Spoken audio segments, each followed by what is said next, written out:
दाभोळकर यांचा आज 8वा स्मृतिदिन आहे. हा स्मृतिदिन त्यांच्या विचारांना चालना देणारा असणार आहे. त्या दृष्टीने संस्थेने आजच्या कार्यक्रमाचे नियोजन केलेले आहे. प्रथमतः मी व्यासपीठावरील सर्व मान्यवरांना विनंती करतो की त्यांनी डॉक्टर नरेंद्र दाभोळकर यांच्या प्रतिमेला पुष्पहार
वर्षापूर्वी दीपलक्ष्मी नागरी सहकारी पतसंस्थेने डॉक्टर नरेंद्र दाभोळकर यांचे कार्य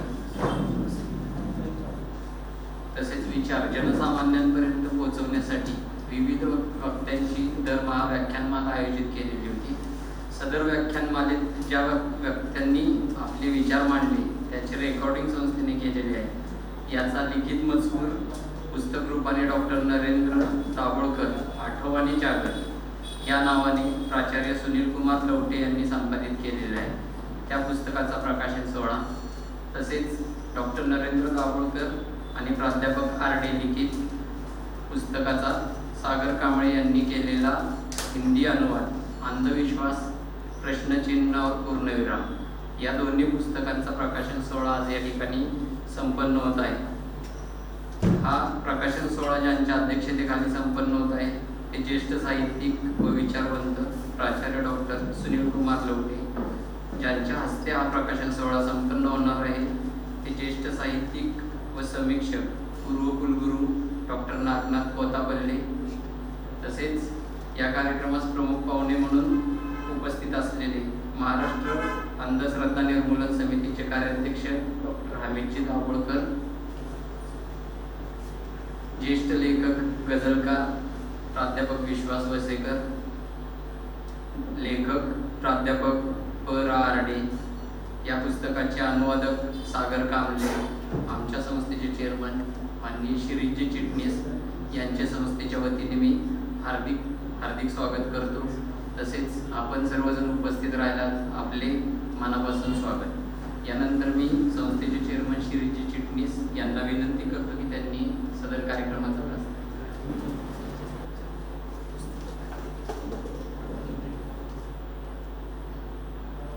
डॉक्टर नरेंद्र दाभोळकर आणि माझा परिचय सातारा जे साहित्य संमेलन झालं त्या ठिकाणी झाला आणि त्यांची 20 ऑगस्ट 2013ला हत्या होईपर्यंत तो ऋणानुबंध वाढतच गेला. मी नक्की सांगू शकत नाही, पण ते जर असते तर मी साधनामध्ये पुस्तकीय संपादकीय विभागाचा एखाद्या वेळेस प्रमुख झालो असतो. कारण मला आठवतंय की मी एक वेळी एवढा डिप्रेस मध्ये होतो आणि मी त्यांना फोन केला की मला काहीतरी काम पाहिजे.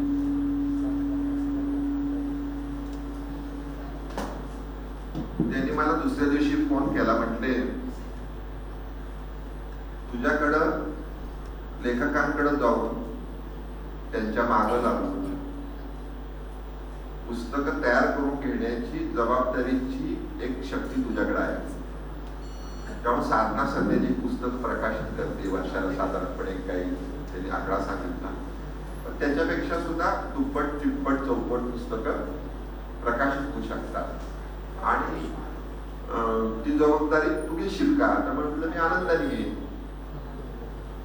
आणि माझ्या नशिबी ते नव्हतं असं म्हणून, पण त्यांची हत्या झाल्यामुळं जे काही समाजाचं नुकसान झालेलं आहे ते अतिशय मोठं असं नुकसान आहे. माझ्यासारख्या लोकांचं तर अपरिमित नुकसान असं झालेलं आहे. सातारचा ग्रंथ महोत्सव असू दे, कोणती चळवळ असू दे, त्या प्रत्येक चळवळीशी त्यांचा संबंध होता. आज सातारचा ग्रंथ महोत्सव एवढा मोठा होण्यामध्ये त्यांचा मोठा सहभाग आहे. सहभाग नक्की आहे. सातारचं साहित्य संमेलन गाजण्यामध्ये सुद्धा त्यांचा त्यांच्या ज्या कल्पना होत्या, त्यांच्या काही आडाखे होते, त्या सर्व राबवण्यामध्ये मुळे शंकर सारडा इतकंच त्यांचं महत्व सातारा साहित्य संमेलन निगडीत आहे. त्याहीपेक्षा मला आठवतं की आमची शाळा म्हणजे छोटी शाळा, त्यावेळी 2001 ची गोष्ट असेल, गेंडामाळची. आणि आमचे काकाने करून शिक्षक होते, तेवढे गणित प्रदर्शन भरवायचे आपल्याला. गणित प्रदर्शन कसं काय म्हणजे माझा काही कल्पना नव्हत्या, पण त्यावेळी भरवलं. तर मी डॉक्टरांना विनंती केली की जयंत नारळीकर मिळतील का आपल्याला? तर ते म्हटले जयंत नारळीकर तेव्हा काही ते परदेश दौऱ्यावर होते, पण म्हटले मंगला नारळीकर येऊ शकतात. त्यांच्या सांगण्यावरून मंगला नारळीकर हे आमच्या छोट्याशा शाळेच्या गणित प्रदर्शनाच्या उद्घाटनाला आल्या. अशा बऱ्याच घटना आहेत. म्हणजे मी खात्रीपूर्वक सांगू इच्छितो की साहित्यामध्ये डॉक्टर नरेंद्र दाभोळकरांचा जो विषय होता तो जगव्यापी होता. तो काय भारतापुरता मर्यादित नव्हता. अंधश्रद्धा निर्मूलनाच्या संदर्भामध्ये प्रत्येक धर्मामध्ये जे काही अंधश्रद्धा आहे त्याच्याशी निगडीत होता. तेव्हा आज त्यांची 2 पुस्तकं ही इंग्रजीत प्रकाशित झालेली आहे, ती जगभर पोहोचलेली आहे.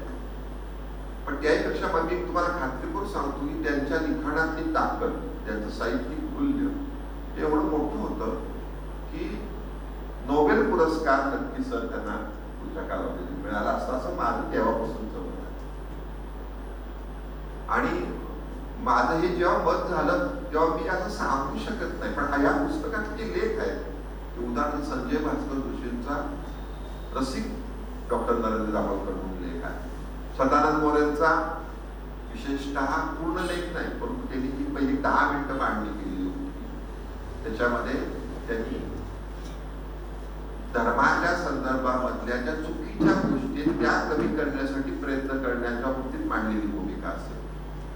द्वादशीवारांनी तर मांडलेलं ज्या काही घटना आहेत त्यातलं एक मांडणी आहे ती फार छान आहे. लवटे सरांची आहे वाटते आणि लक्ष्मीकांत देशमुख म्हणजे अशी 5 लोकांचे व्याख्यानं या ठिकाणी झाली. आणि ही 5ही व्याख्यानाचं पुस्तक व्हावं अशी माझी फार इच्छा होती. वास्तविक 12 व्याख्यानं करायची होती, पण ती झालं नाही त्यावेळेला. पण ही 5 व्याख्यानं आमच्या लोकमंगल हायस्कूल MIDC शाळेचे शिक्षक प्रदीप लोहार यांनी उतरून काढली सगळी, आणि ती तशीच फाईल होती. सारखं कोणापाशी तरी मी बोलायचो आणि त्याचं पुस्तक करायचंय आणि ते होत नव्हतं. जोगायोगाने लवटे सरांशी मी बोललो, लवटे सरांना फाईल दिली. वास्तविक तेव्हा साधनातर्फे प्रकाशित करावा असा एक प्रयत्न आमचा होता, पण ते थोडं लहान पुस्तक होतं, त्यामुळे ते होईल का नाही. लवटे सर म्हणजे आपण करायचं का? मी म्हटलं करूया लगेच. आणि लवटे सरनी ते संपादकीय करून ते पुस्तक आज या ठिकाणी प्रकाशित होत आहे.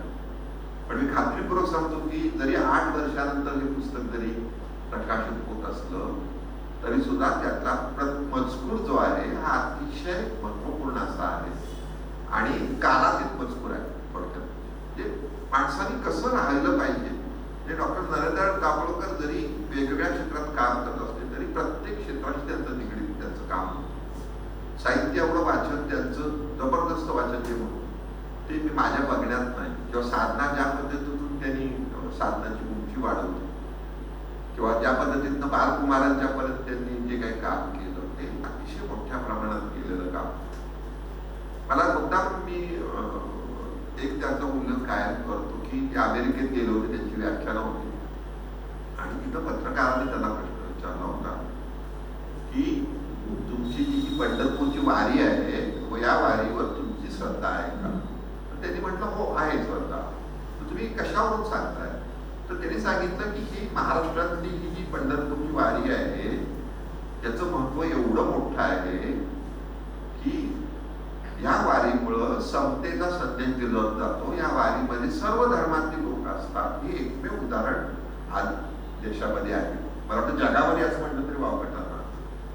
तर शेवटच्या पत्रकारांनी जो प्रश्न विचारला तो अतिशय महत्वाचा होता. तुम्ही वारीला जाता का? नाही जात. तुम्ही का नाही जात असं त्याने विचारलं. तर त्यांनी दिलेलं उत्तर आपल्या समाजाच्या दृष्टीने अतिशय महत्वाचं आहे की अंधश्रद्धेमुळे जे काही लोकांचं नुकसान होतं त्या नुकसानीच्या संदर्भामध्ये मला काम करायचंय. तर ते माझं प्रेफरन्शियल काम आहे म्हणून मी जातो.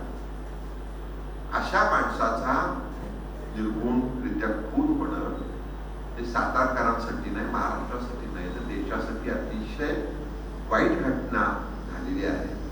त्यांचे विचार लोकांच्यापर्यंत गेले पाहिजेत. त्यांचे वेगवेगळ्या क्षेत्रात फॉलो झाले पाहिजेत. दुसरं त्याच्यापुरते नाही. कबड्डी क्षेत्र आहे, साहित्य क्षेत्र आहे.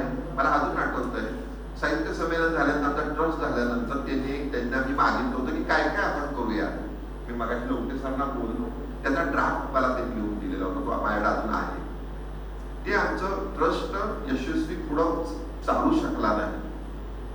आपण बघू काही समाजातल्या चुकीच्या प्रवृत्तीमुळे झाला नाही असं म्हणू.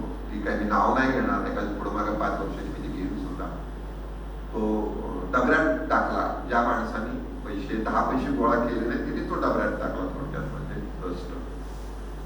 पण त्यांनी त्या सगळ्या योजना नंतरच्या कालावधीमध्ये साधनाच्या माध्यमातून राबवल्या असत. त्यातल्या बऱ्याच ते म्हटलं आपण कथा संमेलन वेगळं, कवी संमेलन वेगळं, कादंबरी संमेलन वेगळं, या सगळ्या गोष्टी त्यांनी राबवल्या. मला असं वाटतं की माझ्या आयुष्यामध्ये अशी माणसं येत गेली. त्याच्यामध्ये डॉक्टर नरेंद्र दाभोळकर एक असं नाव आहे की त्याच्यामुळं माझी उन्नती झाली माझ्या आयुष्यामध्ये. फॅमिलीज डॉक्टर दाभोळकर असतील, अगदी मला आठवतंय माझ्या वडिलांच्या संदर्भात प्रसन्न दाभोळकरांची ट्रीटमेंट घेतली माणसोपचार. तर ही फॅमिली ही दाभोळकर फॅमिली अगदी रयची अनिल पाटलांची फॅमिली म्हणू आपण. माझ्या म्हणजे मी बाकीचं काही म्हणत नाही, पण हे माझ्या संबंधात आलेले त्या फॅमिली अक्षरशः महाराष्ट्राचं एक असं ताकद आहे. त्यांच्याकडे बघून आपल्याला बऱ्याच गोष्टी त्याच्या शिकायला मिळतात. परंतु आपण आपल्याला मुद्दाम सांगितलं पाहिजे की डॉक्टर नरेंद्र दाभोळकर ही नाहीत आणि गुलाबभाई पण नाही. गुलाबी बाबा सुद्धा माझे एक अतिशय ज्येष्ठ मला असे मार्गदर्शन. पण एमआयडी शाळेमध्ये असा योग आला की डॉक्टर नरेंद्र दाभोळकरांच्या हस्ते पुरुषोत्तम शेठ सरांचा आणि गुलाबबाईंचा सत्कार करू शकतो. आणि त्याहीपेक्षा सगळ्यात महत्वाचं शेठ सर तुम्ही लावलेलं झाड तिथं वाढत नाही. म्हणजे तुम्ही दाभोळकर आणि गुलाबबाईंनी वाढलं. तिथं काही प्रोजेक्ट करायचा माझा मानस आहे. मला आता मी त्यात फार वेळ देणार आहे, पण माझ्या मनामध्ये तिथं कबड्डी अकॅडमी करावी आणि काही करावं आणि त्या झाडाखाली येऊन हे झाड दाभोळकरांनी लावलेलं आहे अशा पद्धतीतून काही करता येईल असा एक प्रयत्न नक्की आहे. लोटे सर्व मी मुद्दाम ते सगळं दाखवेल काही आपण करूया. कारण ती शाळा ही अतिशय चांगली शाळा आहे. त्या शाळेच्या म्हणजे 3.5 एकरची ग्राउंड आहे. 3.5 एकर आहे. 2.5 एकर ग्राउंड आणि 1 एकर बांधकामासाठी. पण तिथं मुलं जी आहेत ती सगळी कबड्डी खेळणारी आहेत, गोट्या खेळणारी आहेत, विटीदांडू खेळणारी आहेत. म्हणजे त्या जागेचा कमर्शियल वापर जर करायला झाला तर फार मोठा होऊ शकतो. पण आपण ज्या लोकांसाठी ते केलेलं आहे त्या लोकांसाठीच ते करायचं. त्यामुळे तिथं प्राथमिक आणि माध्यमिक शाळा अतिशय चांगल्या पद्धतीतून चालू आहे. पण तिथं काही करायचं माझ्या मनात आहे. त्यामुळे पुस्तकाच्या रूपाने आणखी मला इतकी एक इन्स्पायरेशन आलेलं आहे. त्यामुळे ह्या पुस्तकाच्या प्रकाशनाला विशेषतः नागनाथ कोतापल्ले सर आलेले आहेत. ही अतिशय आनंदाची बाब आहे. कारण मागाशी त्यांनी भाषणात त्यांची भाषणं सगळे ऐकलेली आहेत. त्यांनी भाषणाचे मुद्दे मांडलेले आहेत. ते सगळे दाभोळकरांशी निगडीत असणारे मुद्दे आहेत. लवटे सर त्या निमित्ताने आलेले आहेत. महत्वाचं म्हणजे या ठिकाणी आरडेल सर आलेले आहेत. दुसरे ज्यांनी हिंदी पुस्तक काढलेलं आहे. दाभोळकर आणि आरडे या लेखकांनी लिहिलेलं दुसरं पुस्तक आहे ते. म्हणजे एक आपण काढतो ते दीपलक्ष्मी पत संस्थेच्या वतीने डॉक्टर नरेंद्र दाभोळकर जागर आणि आठवणी जातं. आणि दुसरं पुस्तक जे आहे ते आहे अंधविश्वास प्रश्नचिन्हावर पूर्णविराम. सागर कांबळे यांनी त्याचा पूर्ण हिंदी अनुवाद केलाय. त्याचं सगळ्यांनी टाळ्या वाजवून स्वागत करावं, कारण हे सगळं हिंदी इंग्रजीमध्ये ह्याच्या पुढच्या कालावधीमध्ये गेलं पाहिजे. त्या दोन्ही पुस्तकांचा प्रकाशन सोहळा तिथं होणार आहे. आम्ही दाखवून स्वतः उपस्थित आहे त्या ठिकाणी. एक पुस्तकाचं प्रकाशन सोहळा हा कोता परिसर करतील, एका पुस्तकाचं विश्वास बसेकर करतील. विश्वास बसेकर या ठिकाणी उपस्थित. सर्वांचं या ठिकाणी स्वागत करतो.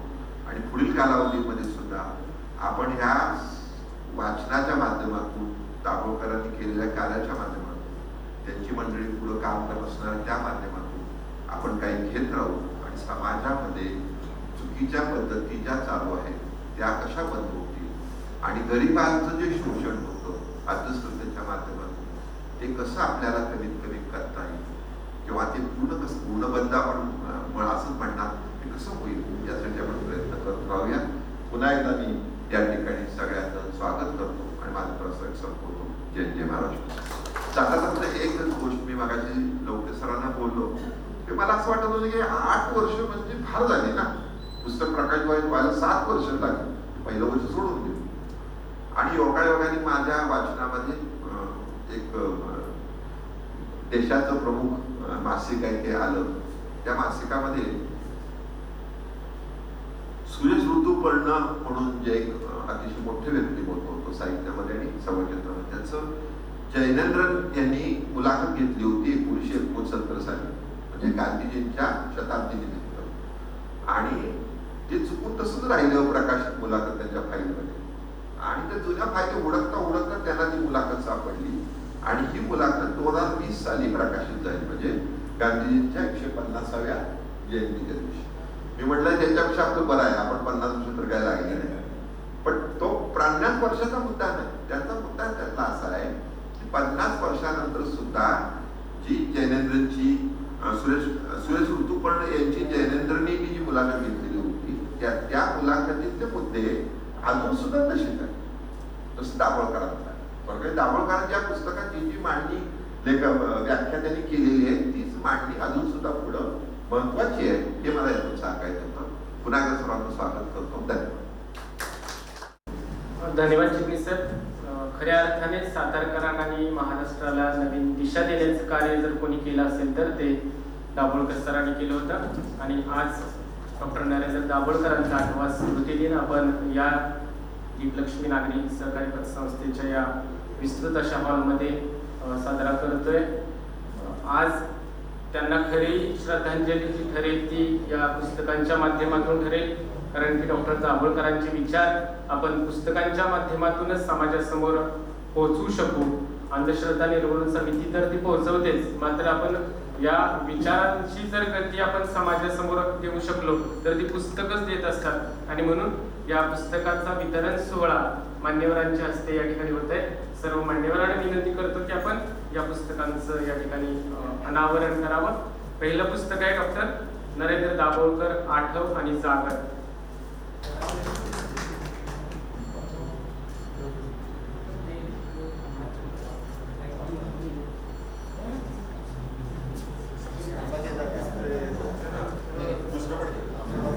दुसरं पुस्तक आहे अंधविश्वास प्रश्नचिन्ह और पूर्णविराम.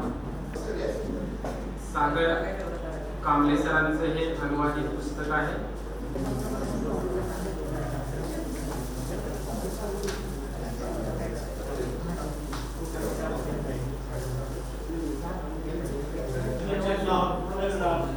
या पुस्तकाचं प्रकाशन झालं असं म्हणता येतं.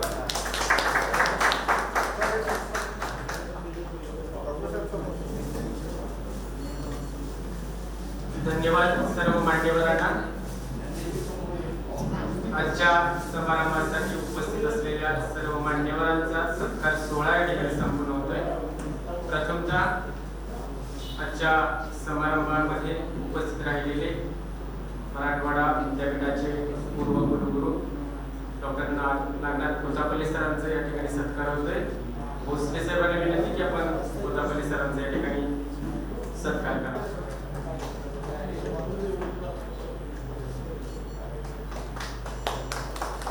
दुसरा सत्कार आजच्या समारंभाचे अध्यक्ष प्राचार्य डॉक्टर सुनील कुमार लवटे, ज्येष्ठ साहित्यिक आणि विचारवंत यांचंही स्वागत या ठिकाणी होते.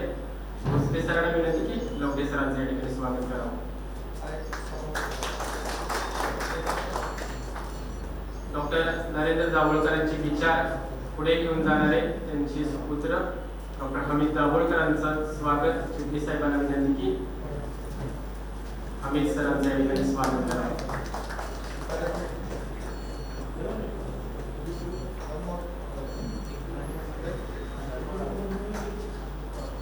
पुस्तक ज्यांच्या हस्ते सोहळ्याचं वितरण झालं ते प्राध्यापक विश्वास वसेकरांचंही स्वागत चिटणीस साहेबांना विनंती की वसेकरांचं आपण स्वागत.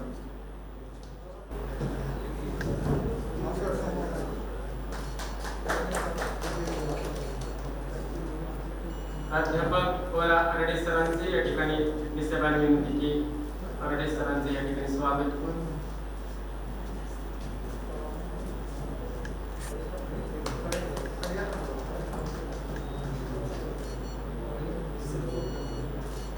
अंधविश्वास प्रश्नचिन्ह और पूर्णविराम या पुस्तकाचं अनुवादन ज्यांनी केले ते सागर कांबळे सरांचंही स्वागत.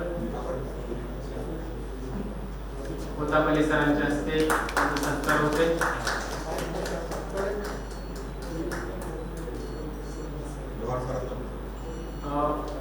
ज्यांनी हे पुस्तक रचण्यासाठी तयार करण्यासाठी अहोरात्र प्रयत्न केले.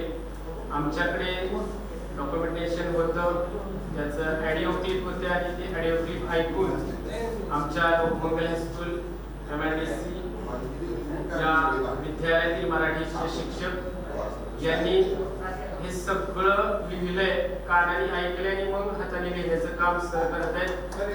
प्रदीप पवार सरांसाठी जोरदार टाळ्या.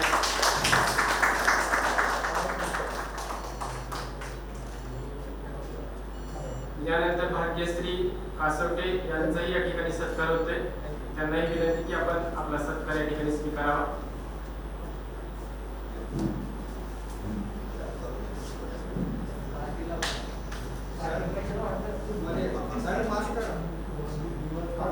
यानंतर एक सत्कार होतोय मुकुंद फडके.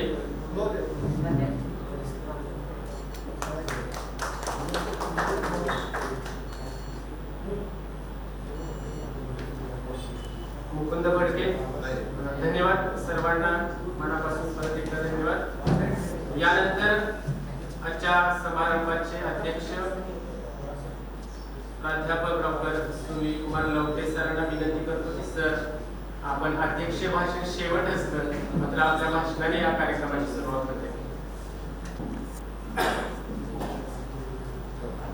लक्ष्मी नागरी पतसंस्था मर्यादित सातारा की ओर से आज 2 पुस्तकों का विमोचन हो रहा है.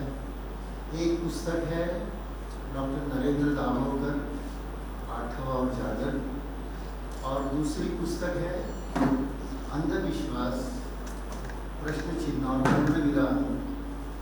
उसका हिंदी तर्जुमा प्राध्यापक सागर कांबळे जी ने किया है और डॉक्टर नरेंद्र दाभोळकर जी के साथ जिन्होंने सहलेखन किया है. असल में हकीकत ये है कि प्राध्यापक आरडे जी ने प्रश्न पूछे हैं और उत्तर दाभोळकर जी ने दिए हैं. उसका एक संकलन छोटी पुस्तिका के रूप में पहले प्रकाशित हो गया था मराठी में. हमने मराठी के समग्र दाभोळकर साहित्य को हिंदी में लाने का एक प्रण 2013 में किया था. मुझे याद है कि 7 वर्ष के पूर्व जिस दिन दाभोळकर जी चल बसे उस दिन में सातारा में था. इसी कारणवश अंधविश्वास उन्मूलन का ही कोई काम था और मैं सातारा में था. और दाभोळकर की हत्या की कुवार्ता मुझे सदमे में ले गई और उसी दिन मैंने घर जाकर तिमिरातून तेजाकडे नाम की जो पुस्तक है उसकी प्रस्तावना का हिंदी तर्जुमा मैंने बनाया और उसी दिन तय किया था कि डॉक्टर दाभोलकर जी का जो समग्र साहित्य है उस साहित्य को हम हिंदी में लाए। इसका पूरा आर्थिक जिम्मा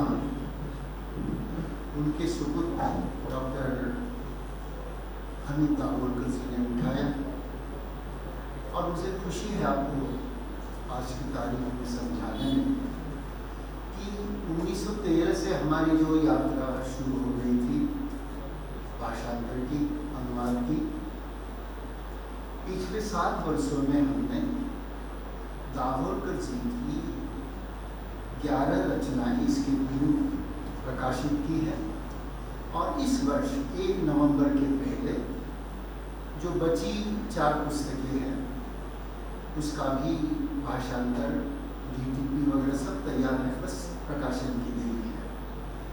तो यह वर्ष हम सब अनुवादकों के लिए एक तरह से संकल्प पूर्ति का वर्ष है और उसका श्री गणेश आज यहाँ सतारा में 7 वर्ष के बाद हो रहा है। मेरी दृष्टि से आज का समारोह संकल्प और सिद्धि की यात्रा का समारोह है कि 7 वर्ष के पहले हमने जो संकल्प किया था उसकी सिद्धि आज हो रही है। इस सिद्धि के हकदार जैसे डॉक्टर हमीद दाभोलकर है, वैसे ही मेरे आत्मीय शिरीष चिटनी जी भी है। शिरीष चिटनी जी में ऐसी क्या हुनर है मुझे मालूम नहीं कि वे जो भी काम करते हैं बड़ी लगन से, तहे दिल से किया करते हैं और दाभोलकर जी के आत्मीय होने के कारण शायद उनके मन में एक अकृत्रिम सहज भाव डॉक्टर दाभोलकर जी के बारे में। ऐसे इस नृत्य और अविस्मरणीय समारोह के अतिथि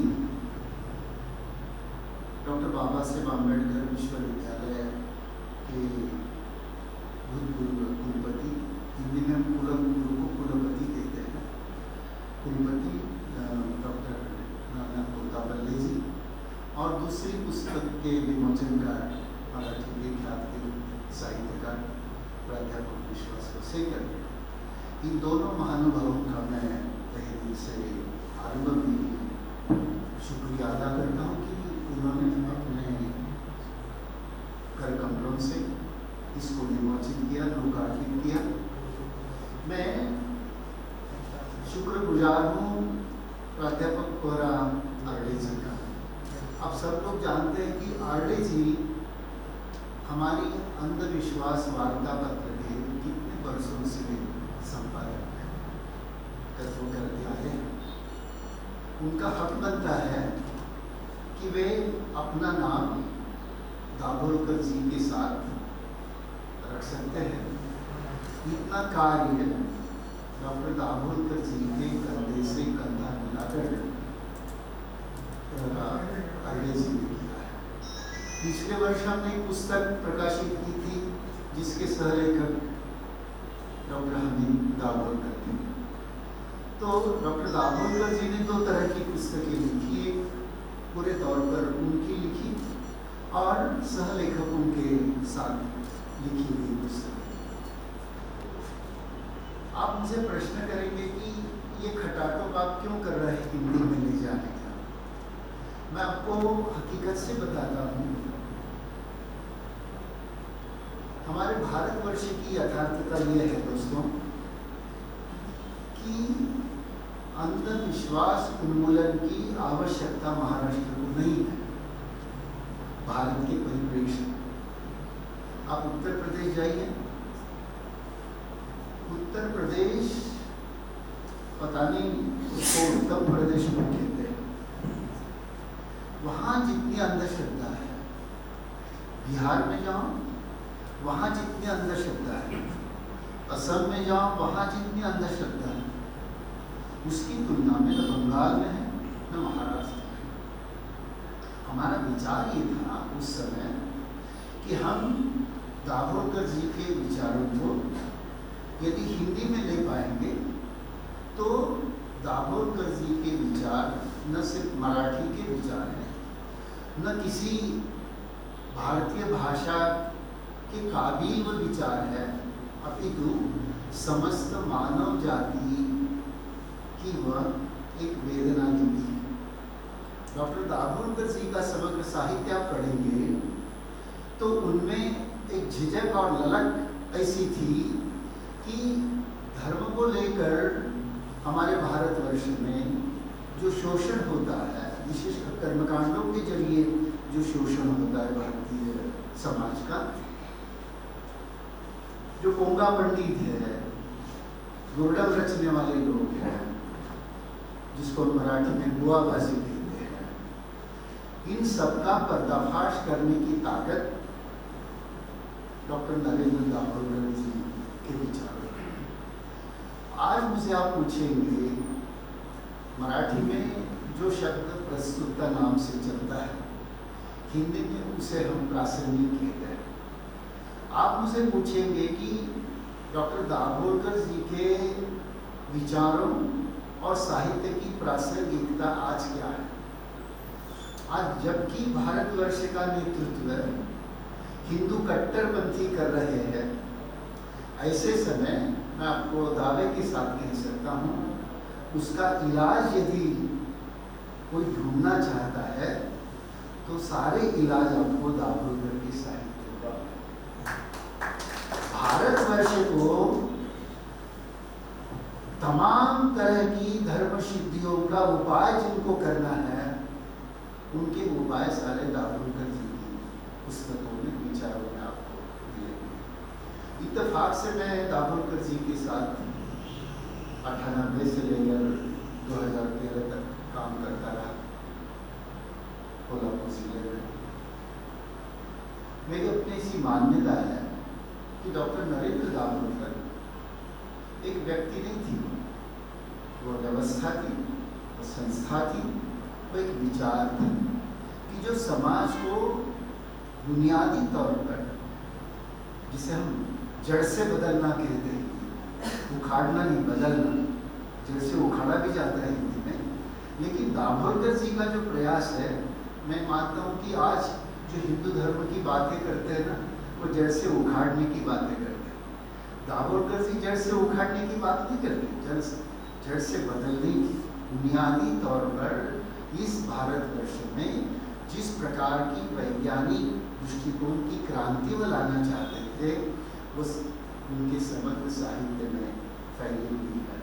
हमने जिन कृतियों के अनुवाद किए, पहले हमने तिमिरातुम तेजाकडे के 3 खंड हमने प्रकाशित किए। परिणाम क्या हो गया दोस्तों? परिणाम ये हो गया कि पंजाब में पंचशील सोसाइटी नाम की एक सोसाइटी को पता चला कि अरे दाभोलकर जी के विचार तो हमारे विचार है, और पंजाब में पंचशील सोसाइटी कार्यरत थी, लेकिन इस विचार से वह तरह तरह के उपक्रम करती है। वह हिंदी की जो हमारी 3 पुस्तकें थी, तिमिरातुम तेजाकडे, विचार, सिद्धांत और आचार्य घड़ी, वो केरला में गई तो केरल वालों को लगा कि अरे ये तो हम क्रिश्चियन धर्म में जिस तरह के परिवर्तन की बात करते हैं, उसी परिवर्तन की बात दाभोलकर जी किया करते हैं। बंगाल वालों को पढ़कर ऐसा लगा कि अरे हम दुर्गा पूजा का गुरडम नष्ट करने की बात करते हैं, दाभोलकर जी वही बताते हैं। यानी दाभोलकर जी के विचार किसी एक धर्म विशेष के विचार नहीं थे, किसी देश विशेष के विचार नहीं थे, वह तो एक नव मानवतावाद के विचार थे। अभी श्री चिटनीस जी बता रहे थे कि दाभोलकर की जो 2 रचनाएं अंग्रेजी में आ गई। मैं आपको दावे के साथ बताता हूँ कि समग्र दाभोलकर यदि अंग्रेजी में आ जाएगा, पता नहीं मुझे नोबेल मिलेगा या नहीं, लेकिन मैं बड़े दावे के साथ आपको समझा देना चाहता हूँ कि यदि समग्र दाभोलकर यदि अंग्रेजी में आता है और दुनिया भर में दाभोलकर जी के विचारों का प्रचार और प्रसार हो पाएगा, तो समस्त मानव जाति धार्मिक कर्म कांड से मुक्त हो जाएगी। दाभोलकर जी के विचार मानव मुक्ति का एक अभियान थी और इसलिए आज की सार्थकता यदि आप मुझे पूछेंगे, ये जो दो पुस्तकें आज हमने लोकार्पित की, ये दो पुस्तकें, एक जो 8वां जागर है, ये 8वां शब्द है मराठी में आठवण, जिसको हम कहा करते हैं। भारतवर्ष में व्यक्ति पूजा होती है। ये जो पुस्तक है 8वां जागर वाली, ये सिर्फ स्मरण नहीं है, ये स्मरण के साथ जागर भी है, जागृति भी है, क्रांति भी है, ऐसा आपको दिखाई देगा। श्री चिटनीस जी ने इस संस्था के मार्फत 7 वर्ष के पहले जो व्याख्यानमाला की थी, उसका ये दस्तावेजीकरण है। मुझे याद है कि जिस दिन नवंबर में मेरा व्याख्यान था, हमने पहली बार अमित दाभोलकर जी से मिला था उस दिन, और तब से लेकर हम कंधे से कंधा मिलाकर महाराष्ट्र में काम कर रहे हैं। ये जो पुस्तक है 8वां जागर वाली, असल में इस पुस्तक के सही हकदार श्री चिटनीस जी है। मैंने पहली पुस्तक की जो डमी बनाई थी, उसमें पहले श्री चिटनीस जी का नाम रखा था संयोजक, और नीचे मेरा नाम रखा था, क्योंकि उनका आग्रह था मेरा नाम होना चाहिए। जब पुस्तक पूरी तौर पर बनी तो श्री चिटनीस ऐसे मनमानस है कि उन्होंने कहा कि ये शोभा नहीं देता कि आपका नाम नीचे और मेरा ऊपर है। आदमी को अपनी क्षमता, अपनी योग्यता, हिंदी में शब्द अच्छा नहीं है लेकिन मैं उसको उच्चारित करना चाहता हूँ, जिस आदमी को औकात मालूम होती है अपनी, वो आदमी बड़ा होता है। जिसे अपनी क्षमता ऐसी जगह बैठ कि कोई न कहे उठ, हिंदी में हम जो कहते हैं, श्री चिटनीस जी को अपनी क्षमताओं का पूरा एहसास है। मैंने बार बार उनको समझाने की कोशिश की, इसके हकदार आप हैं, मैं तो बस भारवाही हमारे तुकाराम की भाषा। तो उन्होंने कहा नहीं, ये उदारता जो है श्री चिटनीस जी में, ये काबिल तारीफ है। मैं तहे दिल से उनको धन्यवाद देता हूँ कि जिस व्यक्ति के पास ऐसी उदारता होती है, ऐसे लोग ही समाज में कुछ निर्माण कर सकते हैं। उनके मन में तरह तरह के सपने हैं। मैं उम्मीद करता हूँ दाभोलकर स्मृति दिन के उपलक्ष्य में कि उनकी सारे सपने पूरे हो जाएंगे। ये जो पुस्तक हमने बनाई 8वां जागर, तो आपने मुझे बताया कि इसके लिए आप संपादक के 2 शब्द, मैंने कहा कि मेरा भाषण है, अलग उसकी आवश्यकता नहीं। उन्होंने कहा कि ठीक है। मैंने उसमें एक बात लिखी है, हमीद की साक्षी में मुझे वो बताना है। वो बात क्या है कि दाभोलकर जी के चल बसने के बाद महाराष्ट्र अंधविश्वास उन्मूलन समिति में तो फांके लोग, सनातन लोग कहते हैं कि इसका विभाजन हो गया। मैं कहता हूँ कि ये विभाजन नहीं, ये फुटवा है। वृक्ष बड़ा बनता है ना, तो उसमें तरह तरह की टहनियाँ आती है। अंधविश्वास उन्मूलन का विचार इतना विस्तारित है कि अब पहले वो वृक्ष था, वो बरगद बनने वाला है, वटवृक्ष होने वाला है। वटवृक्ष जब बड़ा बनता है तो उसमें शाखाएं निकलती है, पारंगय लगता है, रोंबा लगता है। वो वृक्ष की विस्तार की मात्रा होती है, विस्तार का वो लक्षण होता है।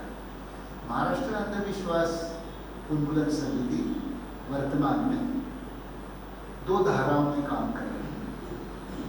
मैंने कहा है कि ये फुटवा है, और फुटवा कोई विभाजन नहीं होता। वृक्ष की टहनी अलग नहीं होती, वो वृक्ष का हिस्सा होती है। और हिंदी में और हम कहते हैं कि 1 से भले 2। तो पहले 1 समिति थी, अब 2 समितियां काम कर रही। आज के दिन आप व्हाट्सएप निकाल कर देखिए, 1 समिति थी तो 20 कार्यक्रम होते थे, 2 समितियां हो गई, 200 कार्यक्रम। आज मेरे व्हाट्सएप पर 200 कार्यक्रमों की सूची है स्मृति की। मैं मानता हूँ कि जिन्होंने दाभोलकर जी को रक्तबीज मानकर कुचलने का प्रयास किया, उनको मालूम नहीं है कि आदमी मरता है, विचार कभी नहीं मरता। विचारों के फुटवे निकलते हैं, विचारों की टहनियाँ बनती है और टहनी से तरह तरह के वृक्ष भी पैदा होते हैं। अंधविश्वास उन्मूलन का विचार दाभोलकर जी का एक ऐसा विचार है। सरकारें आएगी जाएगी, विचार आएंगे बदलेंगे, लेकिन उन्होंने जिस नव मानवतावाद की पुकार अपने सारे विचारों में रखी है, मेरी दृष्टि से वह नए मानव समाज की रचना है। आज मुझे याद आता है, मैं सतारा में हूँ, दाभोलकर जी ने कितने लोगों के साथ पंगे लिए। इसी गांव में उन्होंने शंकराचार्य से पंगा लिया। इसी शहर में उन्होंने तरह तरह के, मेरे वही आत्मीय सेठ जी बता रहे थे कि 70-75 में प्राध्यापकों की हड़ताल हुई, तो नरेंद्र दाभोलकर ने प्राध्यापकों की हड़ताल के खिलाफ यहाँ पर्चे सतारा में लगाए। तो व्यक्ति की महानता किस पर है कि जो मुझे स्वीकार है, भले दुनिया मेरे खिलाफ होगी, मैं उसकी अभिव्यक्ति में तनिक भी कसूर नहीं करूँगा। अपने पर विश्वास होना सबसे बड़ी बात होती है। दाभोलकर जी का बल यदि किसमें है, मुझे याद है कि हम ऐसे ही एक बार कोल्हापुर में विजय तेंदुलकर का एक व्याख्यान हमने रखा, तो उस समय हिंदुत्ववादियों ने उसका विरोध किया था। बात थी कि मोदी उस समय गुजरात के मुख्यमंत्री थे और तेंदुलकर साहब ने एक विधान किया था कि लेखनी के बजाय मेरे हाथ में बंदूक होती तो हो गया। और उसके परिप्रेक्ष्य में उनका व्याख्यान हमने रखा था। पुलिस कलेक्टर वगैरह सब हमको मना कर रहे थे कि शहर में दगा फसाद हो जाएगा, इसको किनारे कर दीजिए प्रोग्राम को। हमने नहीं किया। तो उस समय विजय तेंदुलकर जी के साथ में चल रहा था, सामने हिंदुत्ववादी कार्यकर्ता नारे लगा रहे थे। तो मैंने तेंदुलकर जी को कहा कि आपको डर नहीं लगता इन सारे नारों का? तो उन्होंने कहा कि बार्किंग डॉग कैनॉट बाइट। सहज उन्होंने कहा, सहज उन्होंने कहा कि जो बोलते हैं वो करते नहीं है। दुर्भाग्यवश बोलने वालों ने करके हत्या की। आज हमने जो पुस्तक प्रकाशित की है ना, उसके मलपृष्ठ पर सूचक रूप से हमने दाभोलकर जी की हत्या को अंकित किया। हम चाहते हैं कि ये शहादत भविष्य में जाकर एक समाज के लिए नया ऊर्जा स्रोत, समाज के लिए नई प्रेरणा, समाज के लिए नई दृष्टि बने। इस विचार से हमने ये 2 पुस्तकें आज लोकार्पित की हैं। आप बड़े मुट्ठीभर लोग हो इस सभागृह में। मैं आपको बताऊं, आप जो उपस्थित लोग हैं ना, इस देश के वो चंद संवेदनशील नागरिक हैं कि जो भविष्य में जाकर शायद दाभोलकर जी का नव भारत निर्माण करेंगे। आपकी उपस्थिति के लिए बहुत बहुत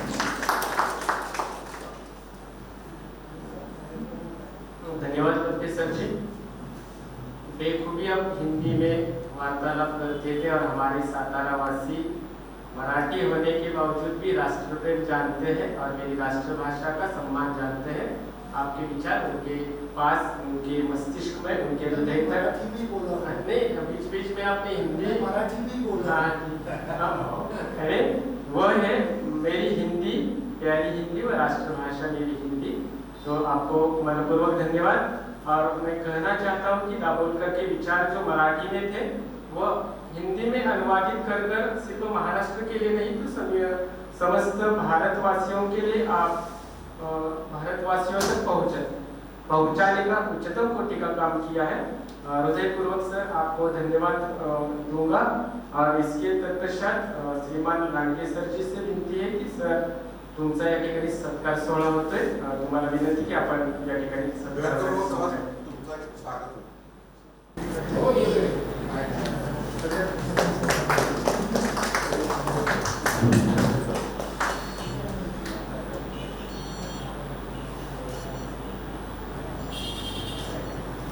ज्याच्यानंतर वसेकर सरांना विनंती की सर आपण या ठिकाणी मार्गदर्शन करावं।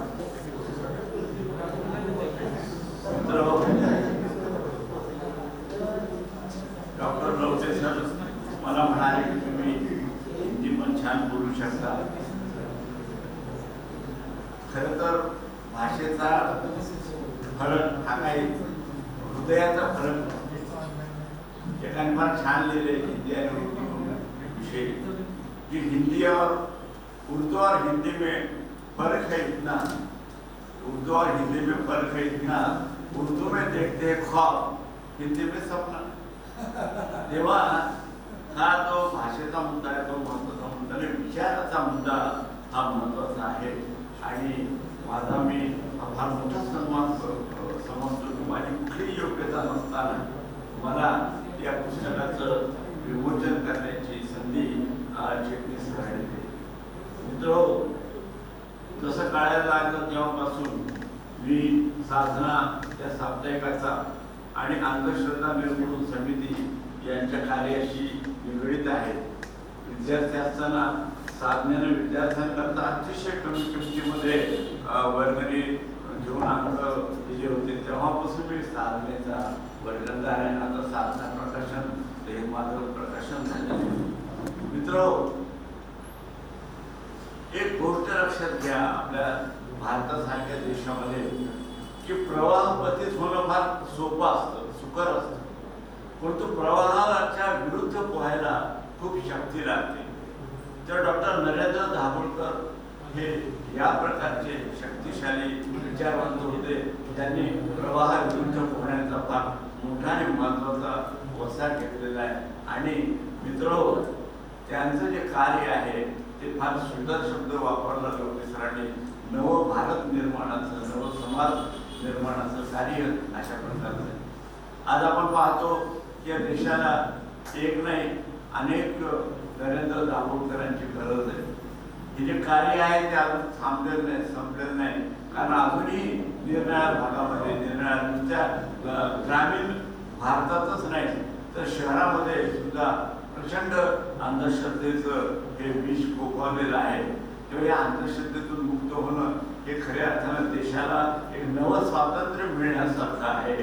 कारण मित्रो, या अंधश्रद्धेच्या नादी लागून आपण आपला विचार, आपला पैसा, आपला वेळ जेवढा कमावतो, तो जर विचार, पैसा आणि वेळ वाचवला आणि आपण काही विधायक काम केलं किंवा एखादं वैचारिक काम केलं तर ते जास्त महत्त्वाचं ठरेल। तर दाभोळकर ही मोठी प्रेरणा आपल्याला देऊन गेलेली आहे। मी जे या पुस्तकाचं माझ्या हस्ते प्रकाशन झालं ते अनुवादाचं पुस्तक आहे। थोडा बहुत अनुवाद मीही केलेला आहे। सादत हासन म्हणतो नावाच्या माझ्या पुस्तकाला त्या वर्षीचा अनुवादाचा राज्य पुरस्कार मिळालेला आहे। तेव्हा मला मोठा आनंद वाटतो की हा जो विचारांचा अनुवाद आहे। एक प्रथा कथा कादंबरी ललित साहित्याचा, ललित गद्याचा अनुवाद करणं सोपं आहे, कारण तिथे स्वातंत्र्य घेता येतं, थोडा बहुत स्वैर अनुवाद करणं केलेलं चालतं, परंतु विचाराच्या बाबतीत अतिशय सतर्क असावं लागतं, कारण अर्थाचा काय अनर्थ निघेल याचा नेम नाही। तेव्हा मला खात्री आहे की हे जे अनुवादक आहेत सागर कांबळे यांनी जी पथ्य पाळली असेल आणि अतिशय उत्तम अशा प्रकारचा अनुवाद दाभोळकरांचेच आपण विचार नेमके पोहोचवतो आहोत या भावनेनं त्यांनी अनुवाद केला असेल तर हे कार्य हे राष्ट्र कार्य आहे। नुसतं ग्रंथलेखन नाही, नुसतं अनुवाद नाही, ते फार मोठं राष्ट्रकार्य आहे आणि ते त्यांनी या निमित्ताने पूर्ण केले। दुसरी मला या पुस्तकाविषयी महत्त्वाची गोष्ट अशी वाटते की राजकमल यासारख्या मातबर प्रकाशन संस्थेनं ते प्रकाशित केलं. मराठीमध्ये मौज प्रकाशन किंवा पॉप्युलर प्रकाशन यांचं जे स्थान आहे ते हिंदीमध्ये राजकमल प्रकाशनाचं स्थान आहे. तुम्ही तर कधी माझ्या घरी आला तर राजकमलचं प्रत्येक पुस्तक मी विकत घेतलेलं, इतकं ते दर्जेदार असतं, इतकं ते महत्वाचं असतं. आणि हिंदीचे सगळे श्रेष्ठ ज्येष्ठ लेखक यांनी या राजकमलतर्फेच आपली पुस्तक काढलेली. तर यासारख्या प्रकाशन संस्थेचा लाभ मिळाल्यामुळे, माध्यम मिळाल्यामुळे निश्चितपणे हे पुस्तक देशभर जाईल याच्याबद्दल माझ्या मनात निर्मात्र शंका नाही. मित्रो, आज डॉक्टर हामिदना मी पहिल्यांदा पाहिलं. तुम्हाला त्यातून आलं कारण नरेंद्र दाभोळकरांचे माझे दीर्घकाळ संबंध होते पत्रकारिता, परंतु केवळ पिता म्हणून नाही तर त्या निष्ठेनं, त्या श्रद्धेनं ही जी अंधश्रद्धा निर्मूलनाची चळवळ आहे ते ती पुढे नेत आहे. हे फार मोठे पितृऋण फेडण्यासारखे. नुसतं पितृऋण नाही तर समाज ऋण आणि देश ऋण सुद्धा हामिद दाभोळकर फेडतायत असं मला हे पुस्तकाच्या संदर्भात म्हणावंसं वाटतं.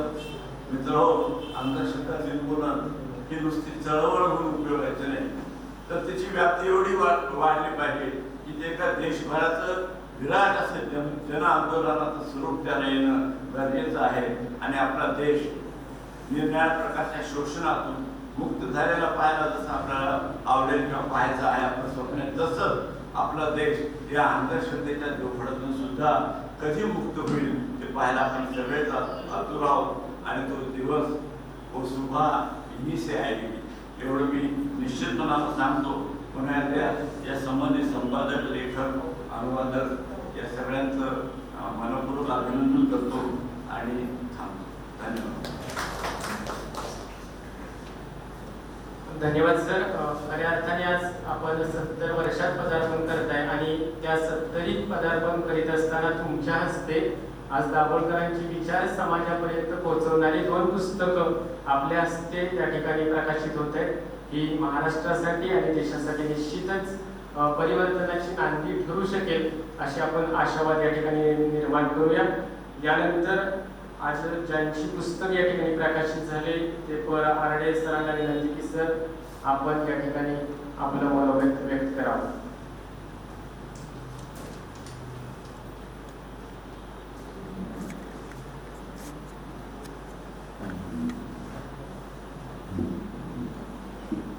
डॉक्टर नागनाथजी लवटे सर, हमीद व्यासपीठावरील सर्व मान्यवर बंधूंनो आणि 2 भगिनी,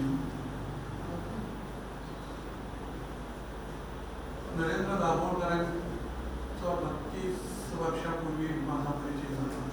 त्याची मला तुलनेने आठवण नाही. त्यांचं भ्रम आणि निराश हे पुस्तक माझ्या हाती आलं आणि ते वाचत असताना त्या पुस्तकाच्या प्रस्तावाने नारद भोळेंनी लिहिलेली प्रस्तावना, त्याच्यामधील एका घटनेच्या वाचनानं मी अस्वस्थ झालो आणि या चळवळीत आकर्षित झालो. इंदिरा गांधींना गोळ्या घालण्याचं कारण असं होतं की तो पहारा करत असताना इंदिराजींच्या बंगल्यामध्ये एक वैरी ससाना बसलेला त्याला दिसला. शीख धर्मामध्ये वैरी ससाना हे शिकारीचं प्रतीक आहे. त्याच्या मनामध्ये कल्पना चमकून गेली वेनसिंगच्या की इथं शिकार आहे खाली, ती तुला टिपायची, म्हणजे तुला इंदिरा गांधींना मारायचं आहे असा त्या पक्षाच्या तर्फे आदेश आला. आणि तो पक्षी म्हणजे गुरु गोविंद सिंगांचा प्रतीक म्हणून त्याला दिले आणि दुसऱ्या दिवशी इंदिराजींच्यावर गोळ्या घालल्या. परिणाम काय झाला? एका शिखानं इंदिराजींना मारलं, हजारो शिखांचा रक्तपात दिल्ली आणि पंजाबच्या परिसरामध्ये झाला. याला कारण घडलं अंधश्रद्धा. तर ही अंधश्रद्धा एवढी प्रभावी असते सामाजिक दुष्परिणामासाठी. मी अस्वस्थ झालो आणि त्या काळात नरेंद्रचं काम कानावर येत होतं. मी त्यांना भेटलो आणि या चळवळीमध्ये सामील झालो. हे जे पुस्तक आहे या पुस्तकाची निर्मिती मोठी मजेशीर आहे. त्या काळामध्ये सनातन्यांचा एवढा विरोध आपल्याला नव्हता. सुरुवात होती कामाची आणि सरकारी यंत्रणेच्या साहाय्यानं आम्ही प्राथमिक आणि माध्यमिक शिक्षकांची शिबिरं तालुकावाईज जिल्हावाईज त्या काळामध्ये घेत होतो. म्हणजे प्रत्येक तालुका आम्ही पिंजून काढला आणि त्यामध्ये अंधश्रद्धेविषयीचे सगळे विषय,